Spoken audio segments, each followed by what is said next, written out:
Hello students, ISC class 12th maths के board exam paper 2025 में unit number 4 probability में जो क्वेश्चंस पूछे गए उनको यहाँ पे हमने कलेक्ट किया और उनको सॉल्व करेंगे। तो यहाँ पे क्वेश्चन नंबर 1 में 3 पार्ट्स है, 1 मार्क्स ईच। इसके 5th पार्ट ने थोड़ा कंफ्यूजन क्रिएट किया हम लोगों के लिए। यहाँ पे हमें लगता है कि इसके एक से ज़्यादा आंसर हो सकते हैं, तो डिपेंड करता है कि आपकी अप्रोच क्या है सॉल्व करने की। तो जो हमें सबसे सुटेबल अप्रोच लगी उसके हिसाब से हमने इसको सॉल्व किया। बाकी हम चाहते हैं काउंसिल भी इसे क्लियर करे कि उन्होंने सिर्फ एक ही आंसर कंसीडर किए हैं या एक से ज़्यादा आंसर कंसीडर किए हैं। उसके अलावा क्वेश्चन नंबर 10 और 14 की बात करें तो 4 मार्क्स और 6 मार्क्स का क्वेश्चन है। यही एक्सपेक्टेड भी था, पर 4 मार्क्स का क्वेश्चन एक्सपेक्टेड था कि ये बेस थ्योरम का या टोटल ऑफ प्रोबेबिलिटी का होगा, और 6 मार्क्स का क्वेश्चन ये प्रोबेबिलिटी डिस्ट्रीब्यूशन का होगा, बट ऐसा नहीं हुआ।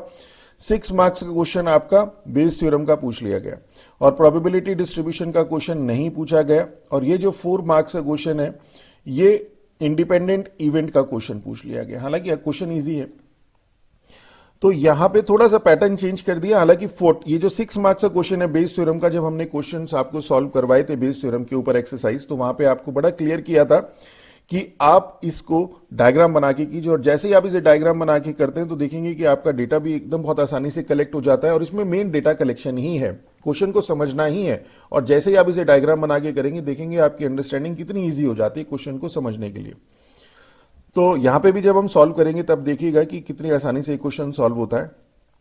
तो यहां पे जैसे हम लोगों ने बोर्ड एग्जाम पेपर 2025 वाले स्टूडेंट्स को एडवाइस किया था, और अब जो स्टूडेंट 2026 में बोर्ड एग्जाम में अपीयर होंगे उनके लिए भी यही एडवाइस होगी कि वो unit wise chapter wise preparation करिए। जब उन्हें लगे कि एक यूनिट की प्रिपरेशन हो चुकी है तो एक पेपर को सॉल्व करिए। यहां पे हमने 2018 से 2024 और स्पेसिमेन पेपर 2025, CFQ 2025 जो काउंसिल ने रिलीज किया है, उसके अलावा बोर्ड एग्जाम पेपर 2025 जो ये अभी आ रहा है, इन सब का सॉल्यूशन हमने प्रोवाइड कराया है, और उसका PDF लिंक भी हमने डिस्क्रिप्शन बॉक्स में आपको दिया हुआ है। तो आप प्रिंट आउट नहीं रख लीजिए, और जैसे ही आपकी एक यूनिट लगता है कि आपकी प्रिपेयर हो गई, एक क्वेश्चन पेपर सॉल्व करिए, फिर उसके बाद सेल्फ इवैल्यूएशन करिए, जो कमियां उनको दूर करिए, दूसरा पेपर सॉल्व करिए। एक पेपर को सॉल्व करने के लिए 20 to 25 मिनट से ज्यादा नहीं लगने चाहिए, क्योंकि 13 मार्क्स का मार्क्स वेटेज है। तो इस तरह से आपको देखिए बहुत सारी चीजें आएंगी। आपको यह भी पता चलेगा कि अगर एक आधा क्वेश्चन थोड़ा सा इस तरह का आ जाता है तो उसका इफेक्ट आपको दूसरे क्वेश्चंस पे नहीं डालना चाहिए। मतलब ऐसा नहीं है कि अगर एक क्वेश्चन में थोड़ा सा इधर उधर हो गया तो बाकी के क्वेश्चंस भी टफ होंगे। जैसे देखिए, इस क्वेश्चन को और इस क्वेश्चन को कंपेयर करें तो ये थोड़ा सा कंफ्यूजन क्रिएट करता है, और ये क्वेश्चन तो एक लाइन का है, 1 सेकंड का 10 सेकंड का क्वेश्चन है, तो सारे क्वेश्चन एक जैसे नहीं होते। तो इस तरह से अगर आप प्रैक्टिस करेंगे यूनिट वाइज तो आपको पता चलेगा कि कई बार क्वेश्चन थोड़ा सा ऊपर नीचे हो जाता है, और हमें अगर एक क्वेश्चन ऊपर नीचे होता है तो उसका इफेक्ट दूसरे पे नहीं डालना है। तो चलिए अब हम लोग सॉल्व करते हैं क्वेश्चन पेपर को। तो यहां पे क्वेश्चन नंबर फर्स्ट है, एजर्शन है consider 2 events A and B such that this and this. तो एजर्शन और रीजन है the event A and B are mutually exclusive. तो 2 event A and B such that this, तो यहां पे अगर हम n of A is equal to n of B की बात करें तो this implies probability of A is equal to probability of B, क्योंकि probability of A is n of A upon n of S, probability of B is n of B upon n of S, और n of A n of B equal है। और हमें पता है probability of A bar B this is equal to probability of A intersection B upon probability of B, और probability of B bar A is equal to probability of A intersection B upon probability of A। तो अगर probability of A और probability of B equal होगी तो ये भी equal होंगे। तो मींस हम 2 इवेंट A एंड B इस तरह से ले सकते हैं सच दैट कि जहां पे n of A is equal to n of B हो, and probability of A bar B is equal to probability of B bar A हो। तो मींस ये जो एजर्शन है वो तो ट्रू है। अब बात बचती है रीजन की। तो रीजन इसने क्लियर स्टेटमेंट नहीं दिया, देना चाहिए था। हम ये मान के चल रहे थे event A and B are mutually exclusive such that this. तो अगर म्यूचुअली एक्सक्लूसिव होगी तो n A इंटरसेक्शन B आपके पास 5 होगा, और n of A intersection B आपके पास ये 0 होगा। और इस केस में probability of A bar B, यहां से देखिए probability of A intersection B upon probability of B, ये 0 होगा, और ये ही आपका probability of B bar A होगा। तो यहां पे जो ये कहता है कि n of A is equal to n of B and probability of A bar B is equal to probability of B bar A, ये स्टेटमेंट फॉर म्यूचुअली एक्सक्लूसिव तो वैसे तो देखिए ठीक है, ये म्यूचुअली एक्सक्लूसिव है, तो ये भी जीरो तो इक्वल होगा, और n of A is equal to n of B हो भी सकता है और नहीं भी हो सकता है। अगर ये है तो ये भी होगा, मीन्स ये भी समहाउ हम लोग मान के चल रहे हैं कि ट्रू है, बट ये जो है इसका करेक्ट एक्सप्लेनेशन नहीं है।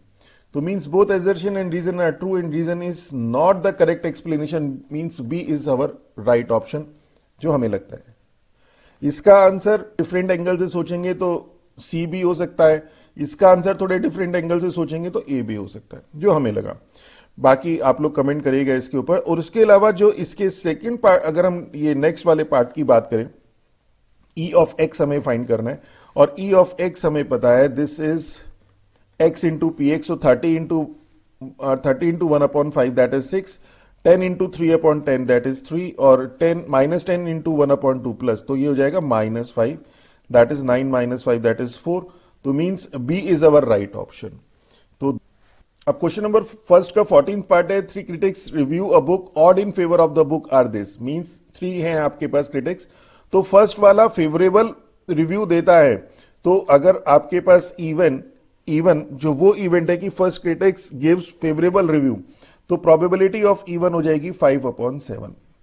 ऑड इन फेवर ऑफ है ना 5/2, तो प्रोबेबिलिटी ऑफ इवन हो जाएगा 5/7। इसी तरह से सेकंड क्रिटिक्स फेवरेबल रिव्यू देता है, उसका हो जाएगा 4/7, और प्रोबेबिलिटी ऑफ E3, ये ऑड इन फेवर वाले आपने बहुत क्वेश्चन किए होंगे। तो यहां पे कहते हैं find the probability that all critics are in favour of the book, तो फर्स्ट वाला फेवरेबल देता है उसका ये, सेकंड फेवरेबल देता है उसका प्रोबेबिलिटी 4/7, और थर्ड वाला देता है उसकी प्रोबेबिलिटी ये। और अगर आप ध्यान दें तो ये तीनों E1, E2 और E3 क्या है, इंडिपेंडेंट इवेंट है, और हमें बताना है प्रोबेबिलिटी ऑफ तीनों फेवरेबल दे दे, मींस ये भी फेवरेबल, ये भी फेवरेबल और ये भी फेवरेबल, और ये तीनों इंडिपेंडेंट है, तो हमें पता है this is probability of E1 into probability of E2 into probability of E3, that is 5/7 into 4/7 into 3/7 है, 3/4 नहीं 3/7, तो 520 into 3 60/7 क्यूब इज 343, तो दिस इज अवर आंसर। तो ये तो शॉर्ट आंसर था। चलिए नेक्स्ट देखते हैं। तो क्वेश्चन नंबर 10 है, Pia, Sia and Dia displayed their painting in an art exhibition. The 3 artists displayed 15, 5 and 10 their painting respectively. तो पिया की पेंटिंग है, तो नंबर ऑफ पेंटिंग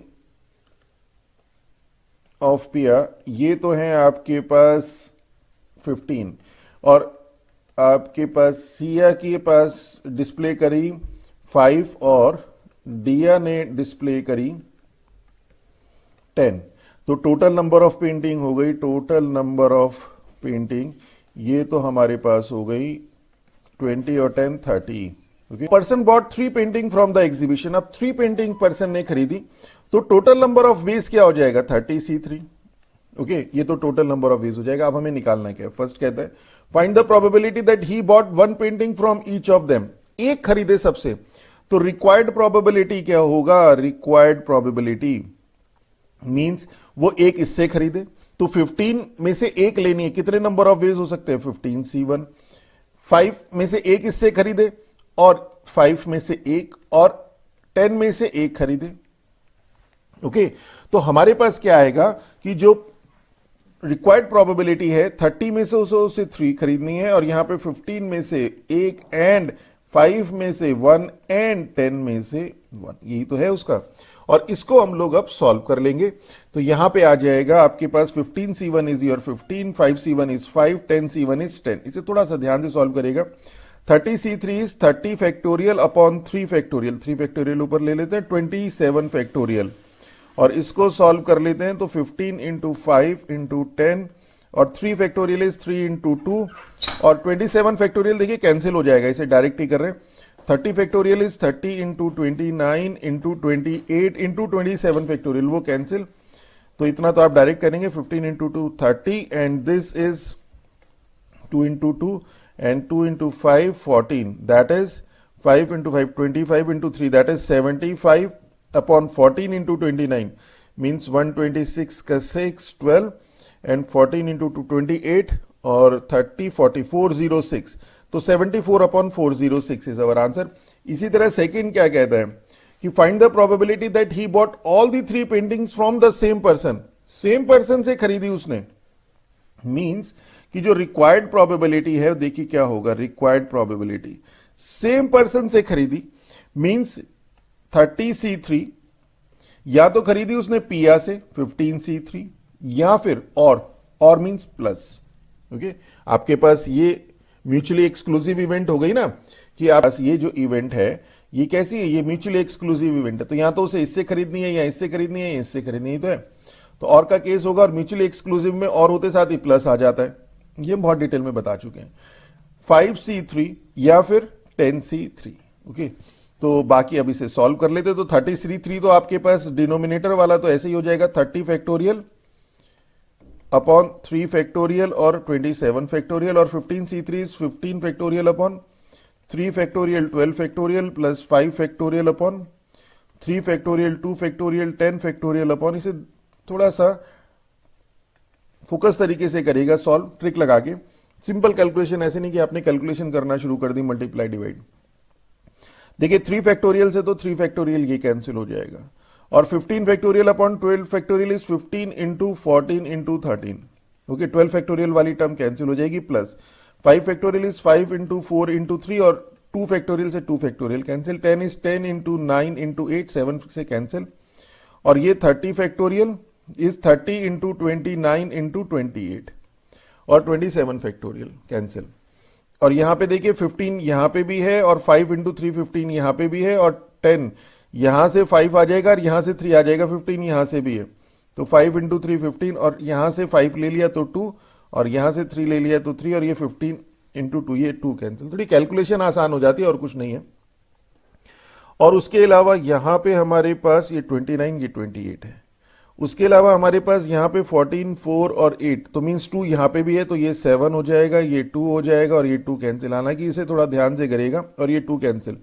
तो 7 into 13 into 7 is 91 plus 2 plus, और 8 3 जार 24 अपॉन 29 इंटू 28। तो 29 into 28 में आपने 29 इंटू 14 तो यहाँ पे 406 किया था, और यहाँ पे 29 इंटू 28 है, तो इसका डबल हो जाएगा, मीन्स 812।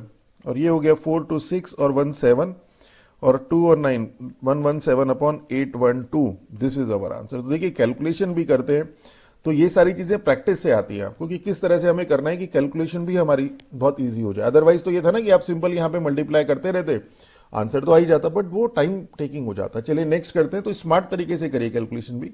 अब क्वेश्चन नंबर 14 है, international conference take place in metropolitan city, international leaders, scientist and industrialist participate in it. तो लीडर्स आ रहे हैं उस कॉन्फ्रेंस में, साइंटिस्ट आ रहे हैं, और इंडस्ट्रियलिस्ट आ रहे हैं उस कॉन्फ्रेंस में। The organiser of the conference appoint 3 agency XYZ, 3 agency XYZ for the security, जो कि सिक्योरिटी करेंगी, XYZ जो कि सिक्योरिटी करेंगी। The track record of the success of X, Y and Z in providing security service is 99%।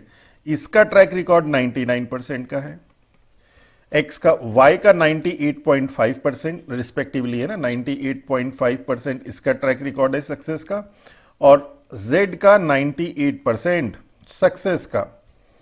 The organizer assign the responsibility of ensuring the security of 1000 people to agency X 1000 people को security provide कराता है, Y 2000 को, और Z 3000 people को security provide कराता है। Means जो total आपके पास हैं वो हैं 6000 पीपल जिनको सिक्योरिटी प्रोवाइड कराएगी। At the end of the conference 1 participant goes missing. अब क्या हुआ, यहां पे एक पार्टिसिपेंट मिस हो गया। अब वो मिसिंग फ्रॉम द कॉन्फ्रेंस, अब वो मिसिंग इन 6000 में होगा। अब इन 6000 को जो सिक्योरिटी प्रोवाइड करा रहा था वो X भी करा रहा था, Y भी करा सकता है, और Z भी करा सकता है।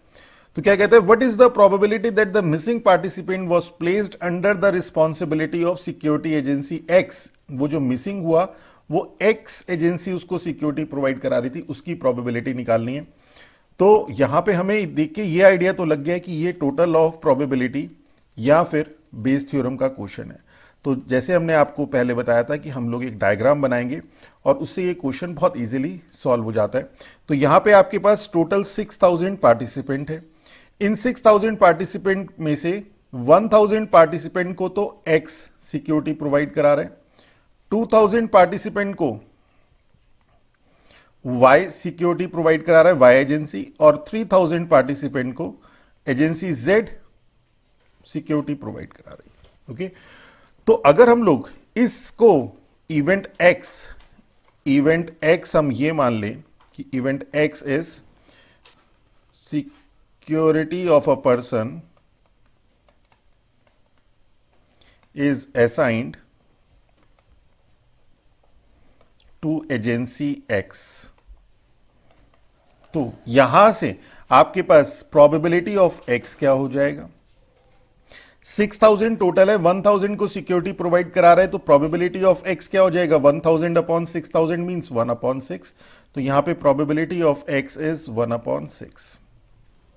इसी तरह से इवेंट Y हम एज्यूम कर लेते हैं कि security of a person is assign to agency Y, तो यहां से प्रोबेबिलिटी ऑफ वाई यहां पे आ जाएगा, probability of Y 2000 upon 6000 means 1/3, that is this is 1/3। और सिमिलरली इवेंट जेड की अगर हम बात करें कि security of a person is assign to agency Z, तो probability of Z is 3000 upon 6000 means 1/2, तो यहां आ गया probability of Z 1/2।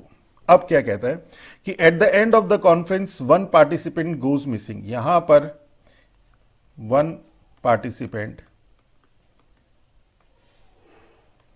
Goes missing.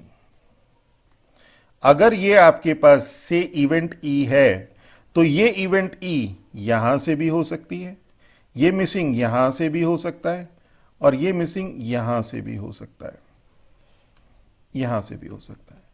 जब ये यहां से मिस होगा, तो यहां पे ऑलरेडी क्या है, एक्स उसको सिक्योरिटी प्रोवाइड करा रहा है, मींस ये आपके पास होगी conditional probability of E bar X, means कि one participant goes missing when the security was provided by agency X. और इसकी प्रोबेबिलिटी गिवन है, कहां पे गिवन है? देखिए, वो कहता है कि 99% सक्सेस रेशो है, और यहां पे मिसिंग का मींस फेलियर, तो फेलियर कितना होगा? 1% मींस 1/100, तो ये चीज हमें समझनी है। इसी तरह से ये जो goes missing, one participant goes missing कब? जब आपके पास सिक्योरिटी प्रोवाइड हो रही है वाई से, means Y has already happened, means this is E oblique Y, और probability of E oblique Y यहां पे गिवन है 98.5 सक्सेस है, तो फेलियर होगा 1.5/100। और इसी तरह से ये जो गोज मिसिंग है, ये होगा E bar Z, and this is probability of E bar Z is 2/100, success है 98%। और हमें फाइंड क्या करना है? हमें फाइंड करना है, देखिए क्वेश्चन में पूछा गया कि what is the probability that the missing participant was placed, means missing है ये हमें पता है, मिसिंग है ये हमें पता है, was placed under the responsibility of security agency x, x के अंडर में था, इसकी प्रोबेबिलिटी निकालनी है, मींस प्रोबेबिलिटी ऑफ एक्स बार ई, ये हमें निकालना है। और अब आप इसको और इसको देख के समझ गए होंगे कि ये आपका बेस थ्योरम का क्वेश्चन है, और यहां पे सिंपल बेस थ्योरम का फॉर्मूला हम अप्लाई करेंगे कि probability of x bar E from Bayes theorem, this is probability of E bar x into probability of x upon probability of E bar x into probability of x plus probability of E bar Y into probability of Y plus probability of E bar Z into probability of Z। अब ये सारी values हमें पता है, इनकी values रख दीजिए और ये आ जाएगा, this is probability of E bar X, this is 1/100 into probability of X यहाँ पे 1/6 अपॉन, और ये आ जाएगा आपके पास 1/100 into 1/6 plus probability of E bar Y, this into this plus this into this, तो 1.5/100 into 1/3 plus 2/100 into 1/2, और इसे थोड़ा सा सॉल्व कर लेते हैं, तो यहां पर 100 कैंसिल 1/6, और यहां पे भी इसको ऐसा कर लेते हैं, इधर 2 से मल्टीप्लाई 2 से डिवाइड, और इधर 3 से मल्टीप्लाई 3 से डिवाइड, तो ये 6 भी कैंसिल हो गया, 6 भी कैंसिल, तो 1/1 plus 3 plus 6, that is 1/10 is our answer. तो अगर आप ध्यान दें 6 मार्क्स का क्वेश्चन है, और कितने स्टेप हुए आपके पास? यहां पर ये स्टेप और उसके बाद ये फॉर्मूला और ये सिंपल, तो यहां पे सिर्फ क्वेश्चन को समझना था। तो this is all about our this lecture. अगर हमारा लेक्चर अच्छा लगे तो हमारे चैनल को सब्सक्राइब कीजिए, अपने फ्रेंड्स के साथ शेयर कीजिए। With that all, thank you.